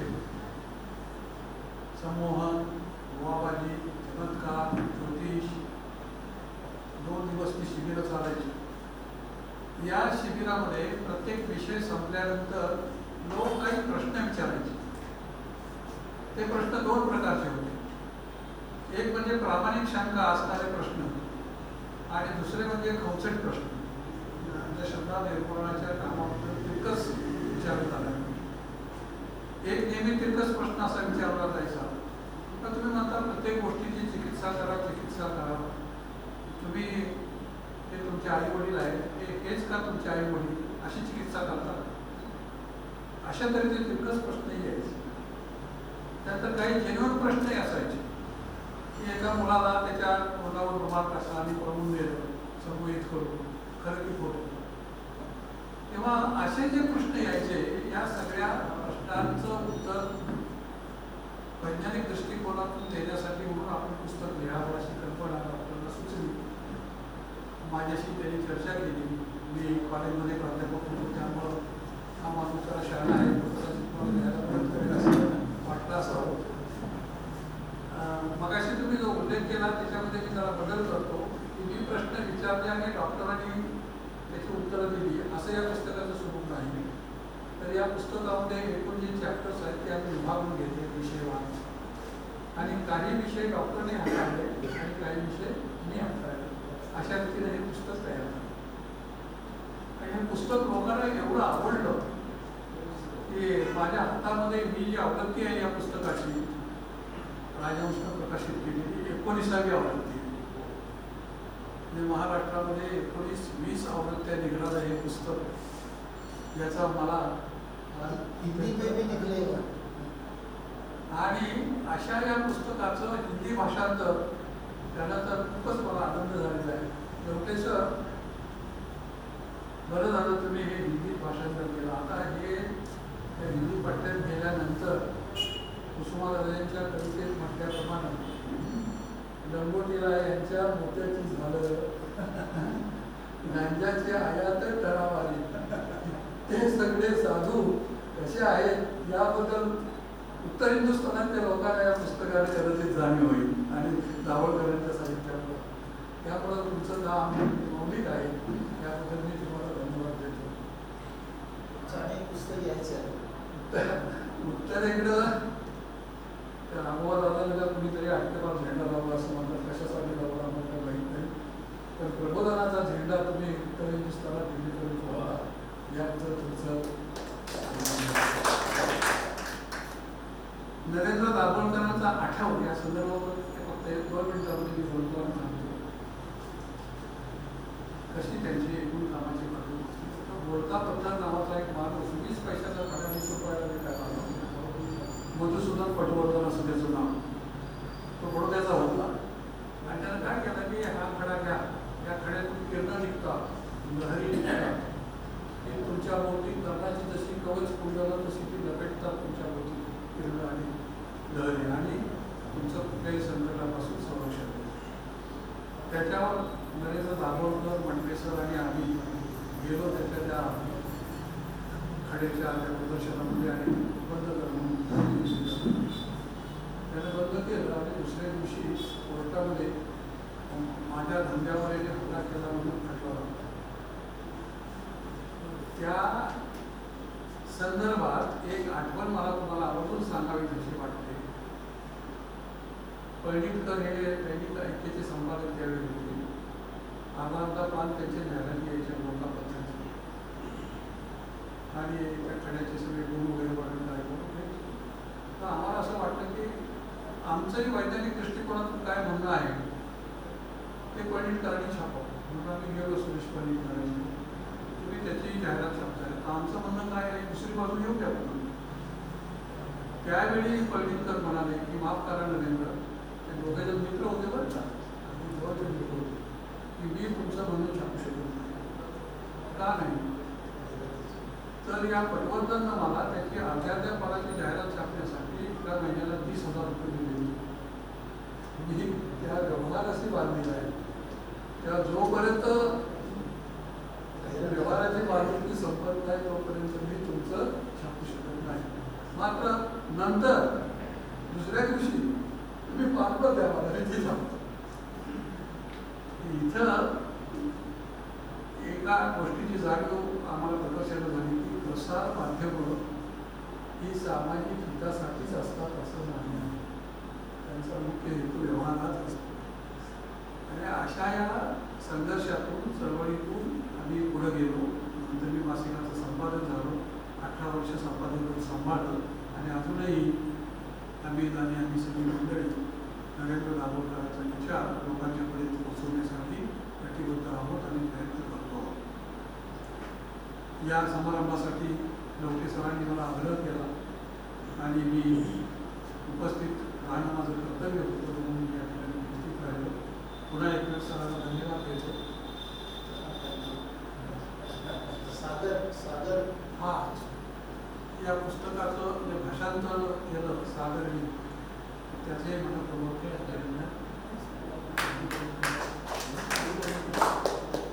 थांबतो. सर यानंतर सागर कांबळे सरांना विनंती की आपण या ठिकाणी आपले विचार मांडावे. सागरचे पहिलं पुस्तक आहे आणि आता नवीन एक प्रकल्प आम्ही सुरू केलेला आहे की समग्र आम्ही दलवाई आम्ही हिंदीमध्ये आणतो. त्याच्यामध्ये पण सागरने आणखी एक पुस्तक अनुवादित केलेलं आहे. आदरणीय व्यासपीठ सम्मानीय मान्य, देखिए अनुवाद के संदर्भ में यहाँ पर जो मैंने किताब डॉक्टर जी की तो उस पर कुछ बातें करने से पहले मैं आपके सामने यहाँ पर डॉक्टर नरेंद्र दाभोल जी की प्रतिमा को यहाँ पर स्मरण करता हूँ. आदरणीय गुरुवर्य डॉक्टर नवदेव जी, इन्होंने पहले मैं यह एक बात यहाँ पर आपके सामने रखना चाहता हूँ कि यह जो अनुवाद डॉक्टर नरेंद्र दाभोल जी का जो किताब है उसका करने का जो अवसर मुझे मिला है उसके लिए उनके प्रति यहाँ पर कृतज्ञता ज्ञापन करता हूँ. अब ज़्यादा कुछ न बताते हुए एक बात और बता देता हूँ कि यह जो किताब है इसमें एक प्रसंग है. भारतीय समाज में जो अंधश्रद्धा व्याप्त है, जो हमें दिखाई देती है, अब इस अंधश्रद्धा पर दाभोलकर जी ने जो प्रश्न चिन्ह लगाए हैं उसके लिए उन्होंने यह जो किताब है वह एक प्रश्नोत्तर शैली में लिखी हुई किताब है. और इसमें एक प्रसंग है, इसमें उन्होंने एक उदाहरण दिया है कि भारतीय समाज में सबसे ज्यादा इस अंधश्रद्धा के लिए जो बलि चढ़ी है वह कौन व्यक्ति है, तो वह है हमारी समाज की नारी. और उसके लिए उन्होंने एक जो उदाहरण इसमें दिया है, इस उदाहरण को ही मैं आपके सामने यहाँ पर रखता हूँ कि फल ज्योतिष्य, प्लैंचेट, पुनर्जन्म, आत्मा क्या होता है, मरने के बाद मनुष्य का जो आत्मा होती है वह कहाँ पर जाती है, उसका क्या होता है. यह सारे उन्होंने जो सवाल हमारे सामने रखे हैं उसमें से एक सवाल है कि फल ज्योतिष्य जिसकी तरफ हमारी समाज की जो महिला है वह ज़्यादातर आकर्षित होती है, उसमें उन्होंने एक उदाहरण दिया है इस किताब में कि एक महिला जो है वह अपने पति के इलाज के लिए एक ज्योतिषी के पास जाती है. तो उसके पति को क्या होता, कौन सी बीमारी होती है, तो कर्क रोग होता है, उसे कैंसर होता है. तो जो ज्योतिष्य होता है, जो ब्राह्मण होता है, वह उसे उस समस्या का हल जो है वह क्या बताता है, तो वह बताता है कि इस जन्म के पहले के जन्म में आपके पति ने एक जो हिरण थी उस हिरण का शिकार किया और उस शिकार में उस हिरण के गले पर जो बाण वहाँ पर तीर जो लगा था उसी वक्त जो हिरण के जो प्राण निकल रहे थे तभी उस हिरण ने उस औरत को क्या किया, उसके पति को यहाँ पर एक शाप दिया और यदि आपको उस शाप से मुक्त होना है तो एक ब्राह्मण को सोने का हिरण दान में दें। क्या देना है? तो एक ब्राह्मण को यहाँ पर सोने का हिरण दान में दें। देखिए यहाँ पर कौन सी बात है। तो हम यहाँ पर आज 21वीं सदी में हम जी रहे हैं। 21वीं सदी जो है वह एक विज्ञान का युग है। तो डॉक्टर दाभोलकर जी इस उदाहरण के माध्यम से हमारे सामने कौन सी बात रखना चाहते हैं? तो वह यही बात रखते हैं कि हम आज तक 21वीं सदी में जी रहे हैं, फिर भी हमारे अंदर जो अंधश्रद्धा है वह पूरी तरह से क्या हुई है, बसी हुई है। देखिए 21वीं सदी में भी हम क्या कर रहे हैं कि हमारा जो मोबाइल है, नेट, इंटरनेट है, टीवी, इस प्रकार के आधुनिक उपकरणों से क्या कर लेते हैं, उपकरण जो है वह आ गए हैं। फिर भी हमारी जो वैज्ञानिक जो दृष्टि है वह हम नहीं अपना रहे। इस बात के ऊपर इस पुस्तक के माध्यम से, इस उदाहरण के माध्यम से क्या करते हैं, इशारा करते हैं। तो अंत में मैं आपको यही बात बताऊंगा, आपके सामने रखूंगा कि यह अनुवादित किताबें करना सिर्फ अनुवाद का काम नहीं है। सर आपने कहा कि यह जो किताब है अनुवादित हुई हिंदी भाषा में, वह महाराष्ट्र राज्य के बाहर भी पढ़ी जाएगी। सिर्फ पढ़ी नहीं जाएगी सर, इस पर हर एक विश्वविद्यालय में, भारत के हर एक विश्वविद्यालय में इस पर शोध कार्य होगा, इस पर पीएचडी होगी, इस पर शोध या फिर पीएचडी होगी। और डॉक्टर दाभोलकर जी का जो विचार है वह हमारे भारतीय समाज में विस्तृत तौर पर फैल जाएगा। यही उनका जो उद्देश्य है वह इस अनुवाद की किताब के माध्यम से हमारे सामने आएगा।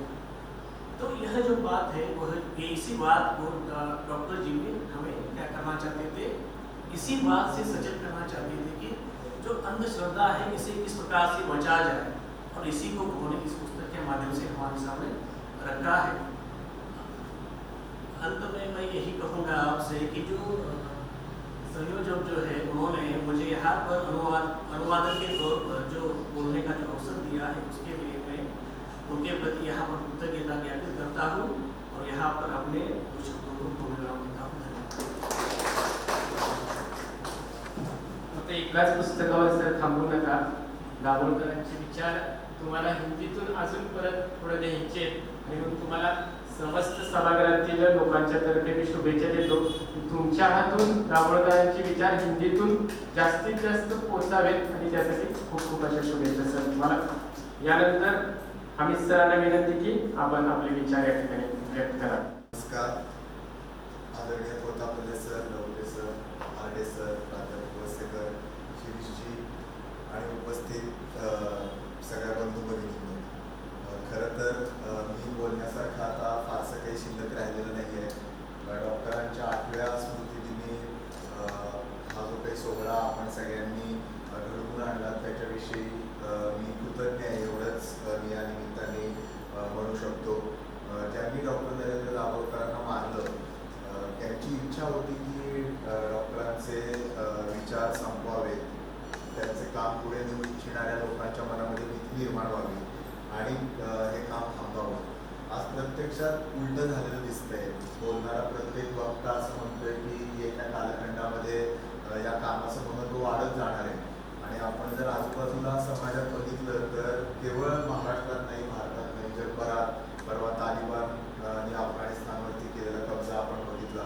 त्यामुळं या स्वरूपाच्या विचारांचं महत्त्व किती आहे, गुण किती आहे, स्वतंत्र धर्माच्या पलीकडे जाऊन करणाऱ्या विचारांचं, हे मला वाटतं रोज अधोरेखित होत आहे. ते काही वेगळं सांगण्याची गरज नाही, परंतु तो विचार निर्धाराने तेवढ ठेवण्यासाठी जसं अंधश्रद्धा निर्मूलन समितीने काम केलं तसं मला वाटतं जास्त महत्त्वाचं श्री चिटणीसांसारख्यांचं, सागर सारख्यांचं काम आहे की जे रूढ अर्थाने आरएसएसचे कार्यकर्ते नाही.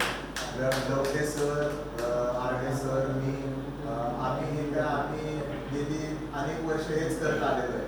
त्यामुळं आम्ही हे करणं याच्यामध्ये काही वेगळं नाही, आम्हाला ते करण्याशिवाय दुसरं काही येत पण नाही. त्याच्यामुळे जे रूढ अर्थाने वेगळ्या क्षेत्रामध्ये काम करतात त्यांना अशा कामाशी जोडून घ्यावंसं वाटणं की ज्याच्यामध्ये फार मान सन्मान नाही, असेल तर शिव्याशापच आहे, धोका आहे, असं ज्या वेळेला समाजातल्या सामान्य बाकीच्या क्षेत्रात सामान्य माणसांना मी नाही म्हणणार, कारण मी सामान्य माणसं नाही आहे, त्याच्यासाठी वेगळं धाडस दाखवायला लागतं, वेगळ्या क्षेत्रात काम करणाऱ्या लोकांना वाटायला लागतं, त्यावेळेला तो विचार, ती चळवळ ही समाजाचा भाग झालेली आहे असं त्याचा अर्थ आहे. ज्या वेळेला समाज मनाची, डॉक्टर असं म्हणायचे की ज्या वेळेला एखादा विचार मार्क्सचं वाक्य ते उद्धृत करायचे की एखादा विचार ज्या वेळेला समाज मनाची पकड घेतो त्यावेळेला तो भौतिक शक्ती बनतो. त्यामुळे अंधश्रद्धा निर्मूलन हे काही करायचं काम आहे का? कारण शेठ सर आहेत, त्यांनी अगदी सुरुवातीपासून डॉक्टरांना, माझ्या आईला बघितलेलं आहे, त्यामुळं अनिसचं काम हे काही करायचं काम आहे का? त्यासाठी कोणी पूर्ण वेळ काम करतं का? तुम्ही काहीतरी राजकीय काम करा, तुम्ही दुसरं सामाजिक काम करा, असं लोक त्यांना सुचवायचे. तिथपासून ते आजपर्यंत की जिथे हा या कालखंडासाठी महत्त्वाचा विचार ठरू शकतो असं बोललं जातं, तिथपर्यंत खूप मोठा टप्पा आपल्याला बघायला मिळाला आपल्या आयुष्यामध्ये. याच्याविषयी कृतज्ञ राहावं एवढीच माझी भावना आहे. डॉक्टरांचा स्मृतिदिन 20 ऑगस्टला all India people science network हे गेली 3 वर्ष नॅशनल सायंटिफिक टेम्परामेंट डे म्हणून ऑब्झर्व करतं. आणि मला तुम्हाला सांगायला खरंच अभिमान आहे की जे काम डॉक्टरांच्या हयातीत महाराष्ट्रापुरतं मर्यादित होतं, आज लवके सर जसं म्हणाले तसे महाराष्ट्र बाहेरून खूप मेसेज येतात मला आदिसच्या कार्यकर्त्यांना. मणिपूर, आसाम, ज्या राज्यांची नावं आपण ऐकली नाही, तिथे आपण गेलो नाही, तामिळनाडू, केरळ, पंजाब, हरियाणा, वेस्ट बेंगॉल, जवळजवळ 20-22 राज्यांमधनं डॉक्टर नरेंद्र दाभोळकरांच्या स्मृतीला अभिवादन करणारे कार्यक्रम होत आहेत, राज्यभरात कार्यक्रम होत आहेत. तर आपल्या वतीनं आपण जे पुस्तक आज शिरीषजी केलं आणि हिंदीतल्या पुस्तकासाठी लवके सरांनी खूप कष्ट घेतलेले, त्यांच्या सगळ्या सहकार्यांनी खूप कष्ट घेतले, ते अधिकाधिक लोकांच्यापर्यंत जाईल असा विश्वास या निमित्ताने आम्ही व्यक्त करतो. आणि शिरीषजी दीपलक्ष्मीच्या माध्यमातून जे काही डॉक्टरांच्या स्मृतीसाठी करू इच्छित आहे त्यासाठी आमची सदैव हार्दिक साथ राहील हा विश्वास व्यक्त करतो आणि थांबतो. धन्यवाद सर. यानंतर कोतापल्ले सरांना विनंती की सर आपलं प्रतिनिधित्व मार्गदर्शन करावं. म्हणजे या कार्यक्रमाचे अध्यक्ष सिंधुकुमार जवळे, आर्टिसर अमित दाभोळकर आणि अनुवाद कांबळे आणि बरोबर उशीर बराच झालेला आहे आणि बोलायचं बरंच आहे, पण मी त्याचं संपादन करत ज्या दिवशी दाभोळकरांचा खून झाला त्या दिवशी मी आणि राघव जाधव आम्ही प्रवरानगरला आणि प्रवरानगरला सकाळी 8-8:30ला टी व्ही जेव्हा सुरू झाला गेस्ट हाऊसवरती, तेव्हा त्या बातम्या सुरू होत्या की दाभोळकरांचा खून झालेला आहे, त्यांच्या घराजवळच त्या पुलावरती खून झालेला, अशा प्रकारच्या बातम्या सुरू होत्या आणि चित्र दाखवली चाललेली होती. त्या दिवशी राघव जाधवांना 1 लाख रुपयाचा पुरस्कार द्यायचा होता, पण कोणाचंच लक्ष त्या कार्यक्रमात आणि जाधव आणि दाभोळकर हे तर एका खोलीमध्येच राहत. ते असं म्हणत होते की अहो हे लवकर आठववा, आता आम्हाला दिलं पाहिजे. तो कार्यक्रम लवकर आठवून आम्ही आलो आणि मग तोपर्यंत डॉक्टरांना आणलेलो होतो. असं एक अनपेक्षित रीतीने ते झालं. त्याच्या आधी 1996 साली मी पुण्याला आल्यानंतर पहिल्यांदा दाभोळकरांनी मला बोलावून घेतलं होतं आणि साधारणतः दिवाळी अंक संपादित करण्यासाठी म्हणून ते म्हणाले मला मदत करा. मला शक्य होत नव्हतं की विभागातून जाणं आणि जिथे प्रामाणिकपणे काम करता येत नसेल तिथे जाऊ नये. या पद्धतीने असं सांगितलं की अहो मला हे जमत नाही. त्यामुळे ठीक आहे तुमचं नाव वाचून तिथून ते आमचे प्रत्यक्ष संबंध म्हणजे आधीचे संबंध होते पण प्रत्यक्ष ते संबंध करून आले. आणि दाभोळकर हे अधिकाधिक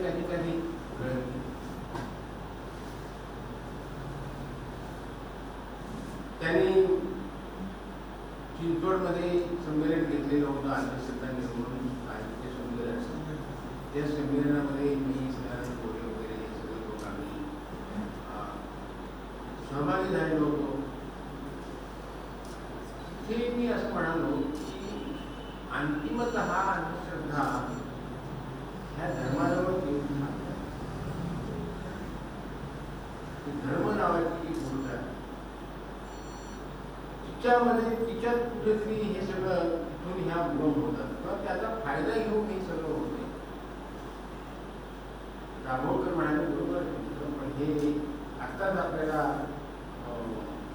नाही सांगायचं. पुढे त्यांच्याबरोबर मी नाशिकला होतो पंचायतीच्या विरोधामध्ये जेव्हा मोठी परिषद झाली त्याच्या आणि अर्थातच त्याचा एक परिणाम असा झाला की अनेक ठिकाणच्या जात पंचायती हळूहळू पुढे कायदा वगैरे झाला पण हळूहळू स्वेच्छेने सुद्धा जात पंचायती ह्या बरखास्त करण्याचा प्रयत्न अनेक लोकांनी केला. तर निष्ठेने जर काम करत आपण गेलो तर त्याचे परिणाम होऊ होतात याचा प्रत्यक्ष अनुभव घ्यायचा असेल ते अल्प असेल पण त्याचा प्रतिसाद काय होतो हे दाभोळकरांच्या कार्यातून आपल्याला दिसायला. आणि आता हे म्हणाले की युपीमध्ये बिहारमध्ये तिकडे फार याची आवश्यकता आहे कारण ते महाराष्ट्राला नाही असे काही म्हणण्याचं काही कारण तुलनेने ठीक आहे. काय आहे कुठे आधी असं मधून म्हणजे काय पडद्याआड चाललेला असतो कुठे जरा आधी चाललेला असतो. तेव्हा सगळ्या देशामध्येच ही थोड्या अधिक प्रमाणामध्ये ह्या ज्या अंधश्रद्धा आहेत ह्या अंधश्रद्धा ह्या आहेत असं आपल्याला म्हणता येईल. बिहारमध्ये थोडं जास्त असतील, उत्तर प्रदेशात जास्त असतील, महाराष्ट्रामध्ये तुलनेने कमी असतील. नाही तसं नाही कारण आपण जे अलीकडे बघतो विशेषतः जातीय पातळीवरती होणारे अन्याय आणि अत्याचार आणि स्त्रियांच्या वरती होणारे अन्याय आणि अत्याचार तर याच्या मागे सुद्धा श्रद्धा देतात. म्हणजे बापाला असं वाटतं की माझ्या मुलींनी माझ्या शब्दाबाहेर जाता कामा नाही. तिचं काही व्यक्तिमत्व आहे वगैरे हे काही त्या बापाला मान्य असत नाही.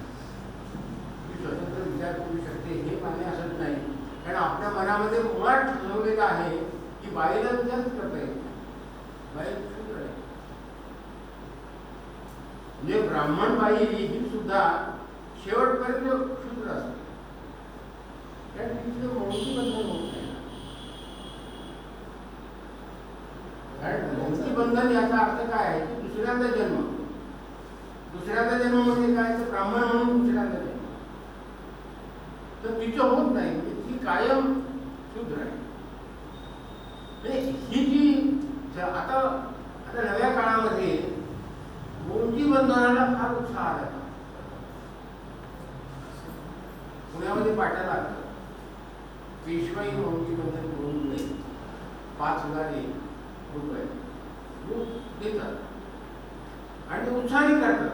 एवढं नव्हे तर आपल्या अमेरिकेतले जे मित्र आहेत ना ते इकडे येऊन मौलिक आम्हाला जेवायला बोलवतात या आता अरे निरर्थक गोष्टी आहेत त्याला काय अर्थ नाही म्हणजे याला काही संदर्भ नाही. म्हणजे कदाचित जुन्या काळामध्ये ते गुरुगृही जाताना वगैरे काही विधी असेल तो असेल. आता 3ऱ्या वर्षी बालक मंदिरमध्ये पोरं चाललेले मुली चाललेले आहेत. हे निरर्थक गोष्टी आहेत, पण ह्या निरर्थक गोष्टी जपून ठेवण्यात आलेल्या आहेत असं आपल्याला दिसतं. म्हणून मग जी अंधश्रद्धा आहे त्या अशा रूपामध्ये सुद्धा आपल्याला त्याचं ग्लोरिफिकेशन सुरू झालेलं आहे. आणि नव्या काळामधले जे सगळे डिव्हायसेस आहेत हे सगळे डिव्हायसेस ह्या अंधश्रद्धा पसरवण्यासाठी वापरण्यात आले.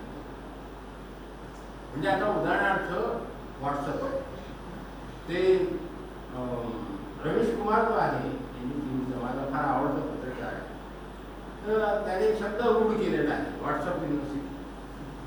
त्या व्हॉट्सअप युनिव्हर्सिटीमधून काय प्रसारित होईल काय सांगता येत नाही.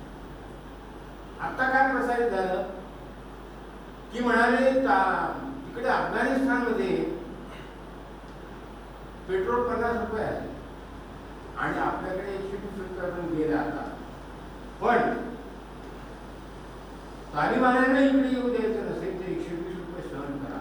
म्हणजे पंतप्रधानांच्या मागे तुम्ही बनवलेला कुठल्याही गोष्टीचा वापर त्या व्हॉट्सअप युनिव्हर्सिटीमधून चालू आहे. मग अशा अंधश्रद्धा पसरवणाऱ्या सुद्धा गोष्टी येतात. भगवद्गीता हा राष्ट्रीय ग्रंथ आहे म्हणून तुम्ही सही करून पाठवा. ते माझ्याकडे आले, मी म्हटलं मग राष्ट्रीय ग्रंथ कशामुळे? मग पुराणे करा, मग धम्मपद करा, हे गीता करा, किंवा काय 4-5 ग्रंथ करा ना राष्ट्रीय ग्रंथ. मग ते काय पुढे माझ्याकडे काय आले नाही. तेव्हा हे जे सगळे डिव्हायसेस आहेत तुम्ही जर बारकाईने पाहिलं तर असं लक्षात येईल की आता यूट्यूबमधून सगळ्या प्रकारचं हे येते, या अंधश्रद्धा पसरवणाऱ्या गोष्टी येतात. म्हणजे उदाहरणार्थ उदरशांती म्हणजे काय, ते बरोबर तिथे सगळं येतं. ती पूजा कशी करायची, काय काय नाग वगैरे काय सगळं. म्हणजे आता सगळ्या ज्या गोष्टी ज्या आहेत ना ह्या आधुनिक गोष्टींचा वापर करून अधिक चलाखीनं त्या येऊ लागलेल्या आहेत असं आपल्याला लक्षात. तर ह्याचं एक कारण काय माहिती का, की समाजामध्ये म्हणजे सुरुवातीला जेव्हा इंग्रज या ठिकाणी आले आणि त्यांनी हळूहळू त्यांच्या फायद्यासाठी का होईना शिक्षणाचा प्रसार सुरू केला, तेव्हा त्या शिक्षणाला विरोध करणारे कोण होते? म्हणजे बहुजनांच्या शिक्षणाला तर साधारणतः जे प्रस्थापित होते त्यांचा फार विरोध होता की नाही नाही हे त्यांना नाही शिकता येत. का शिकता येत नाही? कारण त्यांना अधिकार नाही शिक्षणाचा. कुठे लिहिलंय? बाह्य शिक्षणाचा अधिकार नाही, कुठे लिहिलं? पण पोटातली भीती अशी होती की ही उद्या स्पर्धक होती, म्हणजे दुसऱ्याच्या अज्ञानावरती आपल्याला छानपैकी जगता येतं, हे त्याच्या मात्र सूत्र आहे. मग अंधश्रद्धा म्हणजे एकीकडे आपल्याला असं दिसतं की आपण असं म्हणतो की हे बरोबर नाही, हे बुद्धीला पटत नाही, हे आपण नाही जमून नाही, ते पटवून देतं. कसं बरोबर आहे? का बरोबर आहे? कारण त्याची हितसंबंध असतो, त्याच्यामध्ये त्यांचा इशारा असतो, त्यांचं सगळं असतं. आता ज्या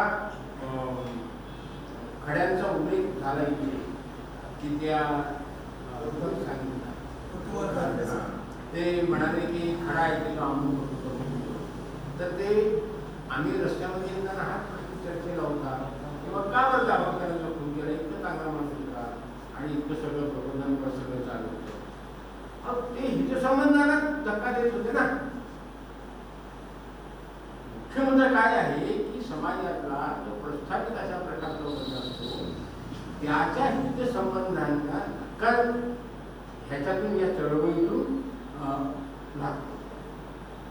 म्हणजे आपल्याकडे पिढ्यानपिढ्या गेल्यानं कुंभमेळा निरर्थक आहे असं म्हणून कीर्ती धोंडापाणी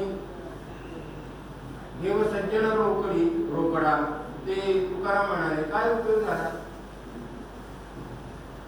म्हणजे काय झालं की सतत समाजामध्ये एक वर्ग असा आहे की ज्या वर्गाचं जगणं हेच मुळी तुमच्या अंधश्रद्धांच्या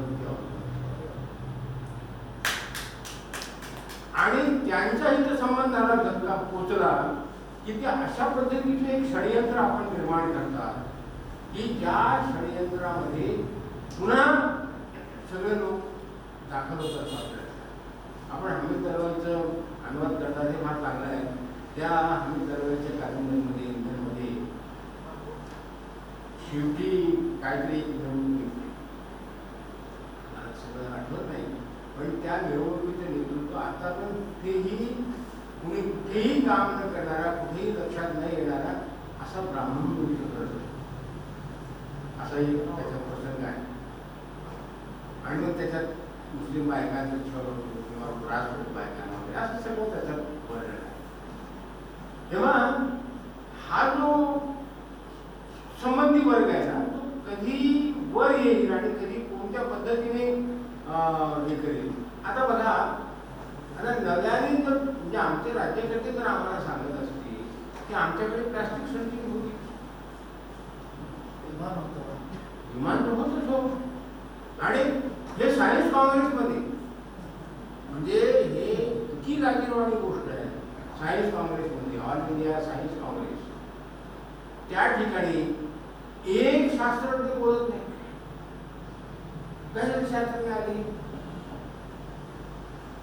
आणि हे शास्त्रज्ञ पुन्हा ते गायीवरती संशोधन करण्यासाठी म्हणजे समिती नेमलेली असेल तिथे पुन्हा अध्यक्ष होतात. हे कसले शास्त्रज्ञ? पण डुकरावरती करा, बैलावरती करा, सगळ्यावरती करा ना, गायीवरतीच का? एका शास्त्रज्ञाची हिंमत नाही की बा हे चुकीचं आहे सगळं असं पुढे हे जे चाललेलं आहे. म्हणून तेंडुलकर मोठा होतो याच्यासाठी मोठा होता की तो म्हणाले की माझ्यात बंदूक असते तर मी तुझ्या वापर केला. एक शास्त्रज्ञ बोलत नाही का हे शास्त्रज्ञ आले. तेव्हा मुख्य मुद्दा काय आहे की हितसंबंधांचा हा सगळा लढा. तुमच्या हितसंबंधांना धक्का लागला की जसा तो नागाच्या फड्यावर शेपटीवर पाय पडल्यानंतर जसा फणा असा करतो ना, तसं तो कुठून तरी असा हितसंबंधी लोक येतात. म्हणून आंबेडकरांनी फार चांगलं एक सूत्र दिलेलं आहे. तसं एक मार्क्सियन सूत्र दिलेलं आंबेडकरांनी एक दिलेलं आहे की समाजामध्ये सतत क्रांती आणि प्रतिक्रांती चालत असते. क्रांती होते पण ती क्रांती झाल्यानंतर ती टिकत नाही. त्याचं कारण असं की जी प्रतिक्रांती असते ती प्रतिक्रांती करून शिणारे हे पुन्हा हळूहळू येतात. आणि म्हणून तर सगळ्या जगामध्ये जो धर्म पसरला, जो धर्म गेला, बौद्ध धर्म, तो भारतातून नामशेष झाला. कारण की त्या धर्माने पुरोहितांचं वर्ष संपून टाकलं. त्या धर्माने बुद्धिवादी अशा प्रकारचा दृष्टिकोन देण्याचा प्रयत्न केला. त्या धर्माने सांगितलं की तू तुझा हे आहेस, आत्मदीप भाऊ असं सांगितलं की तुला गुरुची गरज नाही, तू स्वतः विचार कर. तर हे जे आहे असं सांगितल्याबरोबर ह्या श्रद्धांच्यावरती जगणारे जे लोक होते ते स्वाभाविकपणे विरोधात झाला. हळूहळू ही प्रतिक्रांती सुरू होते. आपण आज प्रतिक्रांतीच्या निबंधावर आहोत. हे आपण लक्षात घ्या की स्वातंत्र्य मिळालं, गांधी आणि नेहरू यांच्या विचारांच्या लहरी त्या जवळजवळ 80 पर्यंत चालू होत्या. आपली सगळी पिढी त्या विचारांच्या प्रकाशातच पुढे आलेली आहे. आणि आपल्याला असं लक्षात येईल की आता तो विचार क्षीण होऊन किंवा त्याची टिंगल जवळ येतो. मग मी एका कॉलेजमध्ये गेलो आणि तिथे काय एका वक्त्याचं भाषण झालं. त्या भाषणात त्यांनी सांगितलं की महात्मा गांधींचा वध केला, पोरांनी टाळ्या वाजवल्या. मला तितकं दुःख झालं. त्या दत्तराम गोडसे म्हणून जे प्रयोग होतो, दुर्दैवाने मला तिथे बसावं लागलं त्या नाटकाला. सगळं लोक मला दुःख झालं की एखाद्याचा खून होतो आणि तुम्ही हसता. यांच्यासारखी माणूस ही गोष्ट ही मला दुसरी जगामध्ये वाटते. अशा एका प्रतिक्रांतीच्या काळाच्या उंबरठ्यावर आपण आलेलो आहोत. अशा काळामध्ये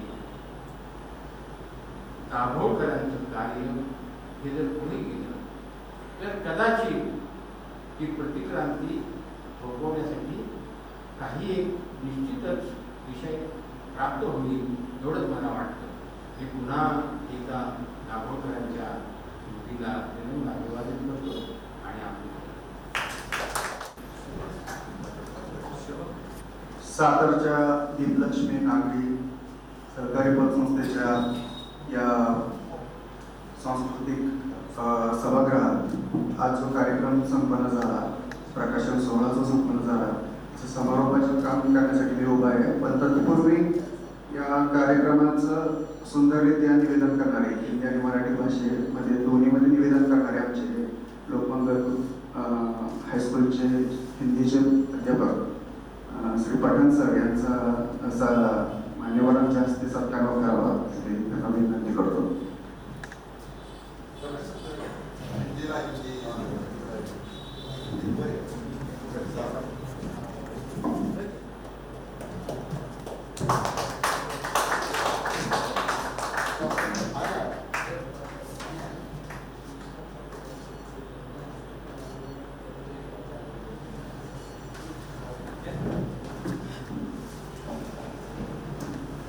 डॉक्टर नरेंद्र दाभोळकर आठवणी सागर व अंधविश्वास प्रश्नचिन्हावर पूर्णविराम या दोन पुस्तकांचा प्रकाशन सोहळा आज इथं संपन्न झालेला आहे.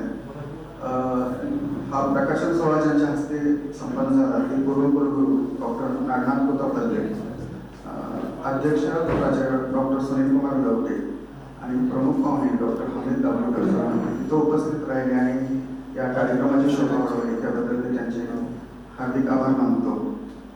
त्याच पद्धतीनं या कार्यक्रमाला मार्गदर्शन करणारे प्राध्यापक विश्वास वसेकर सर आणि लेखक दोळे प्राध्यापक प.रा. अर्डे आणि सागर कांबळे या लेखक दोळेंचा सुद्धा मी आभार मानतो. आणि या कार्यक्रमाला सर्व श्रोते आणि प्रेक्षक म्हणून आपण सर्व उपस्थित राहिला याबद्दल सर्वांचे आभार मानून हा कार्यक्रम संपला असं करतो. धन्यवाद.